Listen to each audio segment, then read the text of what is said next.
not have to have a war. Well, I think that everybody knows, we can all agree that America has got the best military on planet Earth. We can all get behind that. But listen, Linda, listen. Stupid. Linda, listen. No, listen, Linda. If you don't get that, ask somebody else. That's dumb. We got the best military on planet Earth, but imagine if we had to have a draft. With this group of 18 to 25-year-olds we got running around this country, it's a bunch of life coaches and bloggers. We'll help.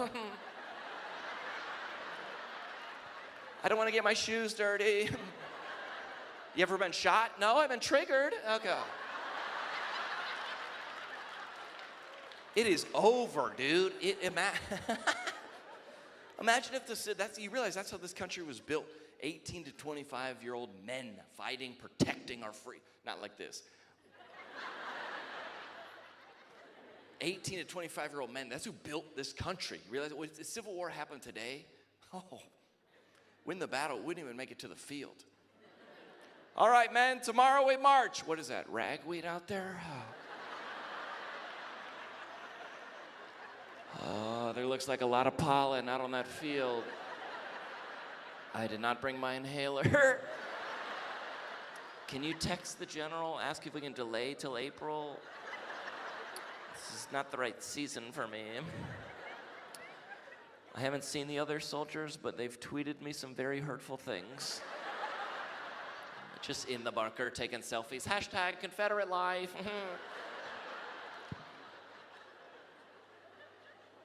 They'll be like, all right, man, tomorrow we march. You need a shield? No, I'll just use essential oils. Okay. And my job is, I feel like I'm just very critical of parenting, okay? I don't have any kids, and listen, Fort Wayne, y'all have kids, and everybody else around you has kids, so no one's being honest with you. And I'm gonna tell you right now, I'm from out of town. I'm gonna look you in the eye and say, we gotta start hitting these kids again. We gotta start hitting these kids. John, we don't spank our children. They're gentle parenting. Now they're in high school and identify as a furry, okay? That's how that happens. All right? The gentle parenting that are bragging about the gentle parent, these parents are out of their minds. Like you don't have to show your work. It's right here. Your son's eating a kitten, okay? Gentle parenting, we do it different. I was at my buddy's house. Okay, he has a 3-year-old son named Caleb, okay? So his mom came in and was like, Caleb, time for bed. He goes, no, it's not. Boom, hit her. Hit his mom. I was like, oh! I was excited. Remember back in the day, a kid would do something that the dad would just emerge from somewhere. You hadn't seen him. He was like in the basement or the attic just watching Tucker Carlson video. He would just, where did he come from? Like a character in Mortal Kombat, just comes over, grabs this kid, hopefully by the arm, maybe by the head, maybe by the neck, maybe by the hair, slams him into another room, shuts the door. You would hear sounds you would only hear in horror movies. And then this child would emerge a different person.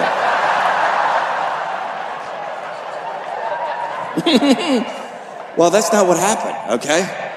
He went in that room, there was no sounds, and it was 3 minutes later he came out, we're really working with Caleb on his emotions and expressions, and we've told him multiple times that hitting his mother is not in his top 3 options.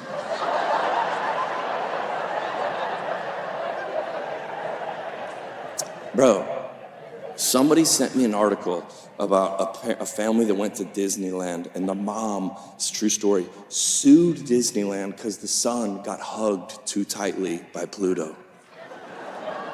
What? Remember when our parents would drop us off at an amusement park at 8 a.m. and say, I'll meet you here at dark. Gave you $5 and a ham sandwich. Dude, I got hugged too tightly by a guy that didn't even work there.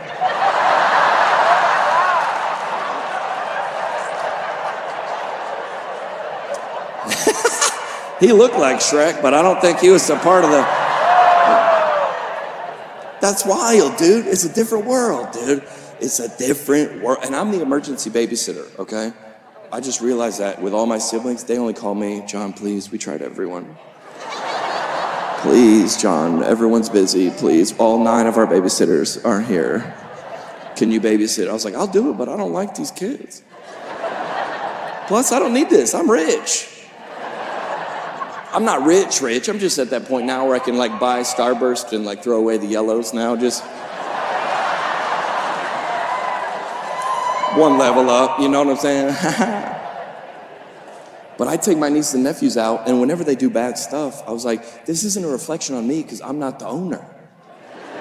When y'all's kids do bad stuff, it's a reflection of your parenting. I'm out of the game. I'm neutral, okay?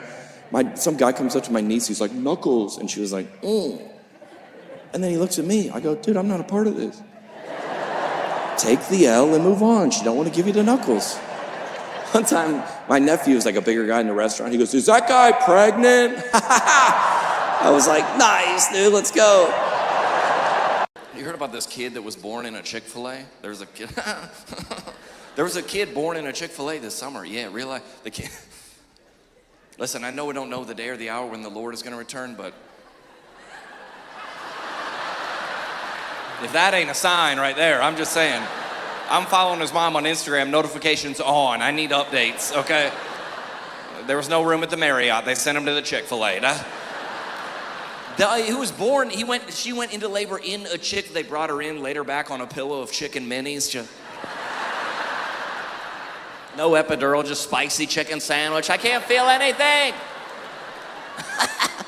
The employees of Chick-fil-A birthed the baby. For real, took it, cleaned it off, brought it back to the mother, like, my pleasure. And it's okay. 4 months at Forest General at Pine Grove in 2019. And yeah, it's unbelievable. It was unbelievable. Last November the 6th, I just celebrated 5 years sober. So it's a miracle. A miracle. Yeah. A lot of good people over that hospital. And I remember I was so sad to be in rehab. I remember coming down here and I was like, man, this is terrible. And then I got to the city of Hattiesburg and go, oh, it's even worse. And no, I'm just kidding.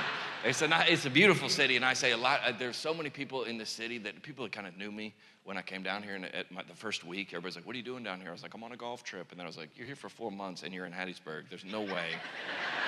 I think everybody started to know why I was in Hattiesburg, and everybody in the city was so kind to me, and everybody there was people that were like coming up. I remember like pastors would come out to me, like slip me their number. They're like, if you need anything, let me know. Like we went to meals all over the city and people took care of us. One time a girl was like, here's my number. I was like, well, that's why I'm here. So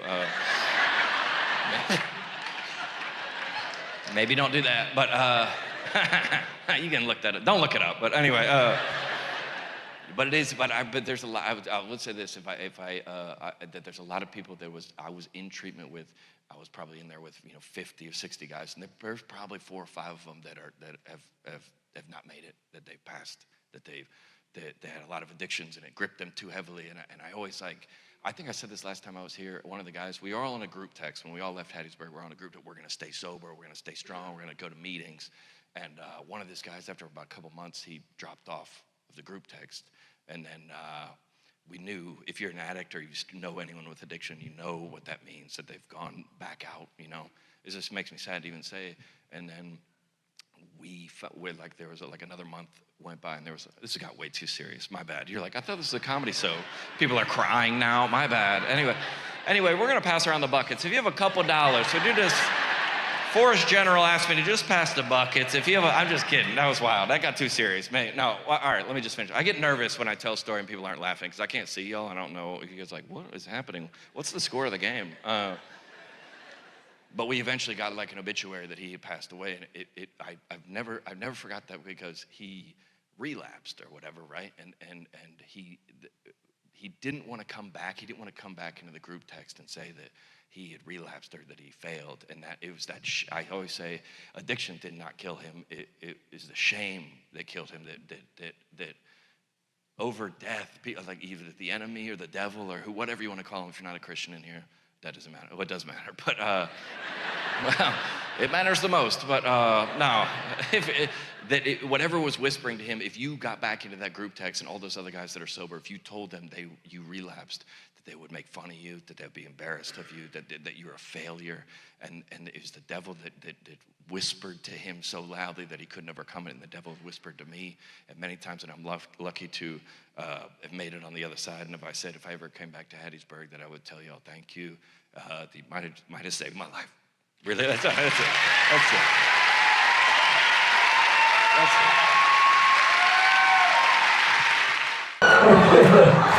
I don't have time for this. That's dumb.